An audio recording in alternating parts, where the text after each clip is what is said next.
Hi, I'm Thorb Bishop and welcome to Top Secret Inc. Today we'll be walking through Paper Girls Volume 1, Issue Number 2 by Image Comics. So get comfortable because you're in for a hell of a ride.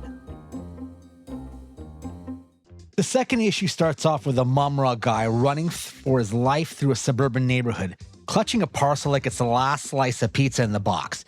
He thinks he's home free, leaping over a fence into a backyard, but then he hears it, a loud flapping sound. And what does he see?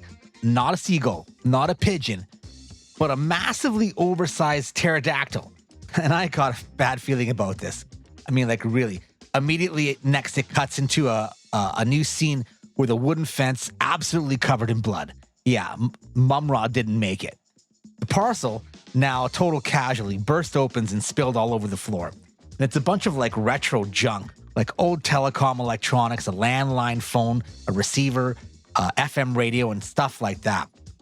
Then out of nowhere, we see a chrome hand reaching down to snatch up a single walkie-talkie.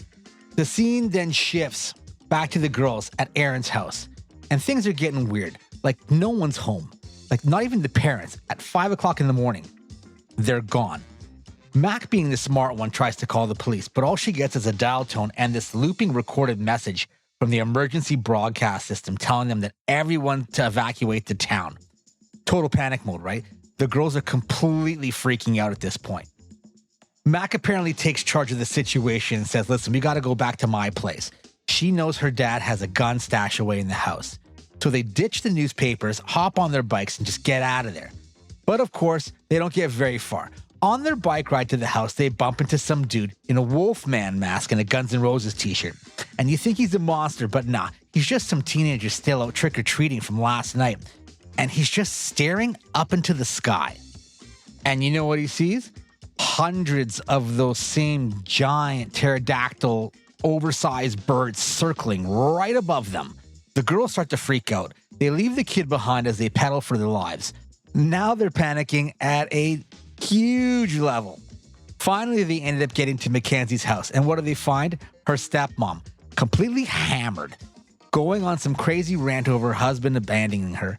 And this is where it gets crazy, guys. You're not even gonna believe this.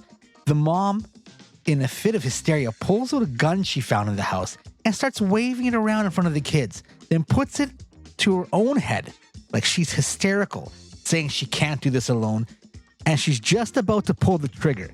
Mackenzie, in a pure moment of desperation, freaks out and tries to grab the gun. They're struggling for it, back and forth with this weapon, and then there's a loud bang and a whole lot of crying.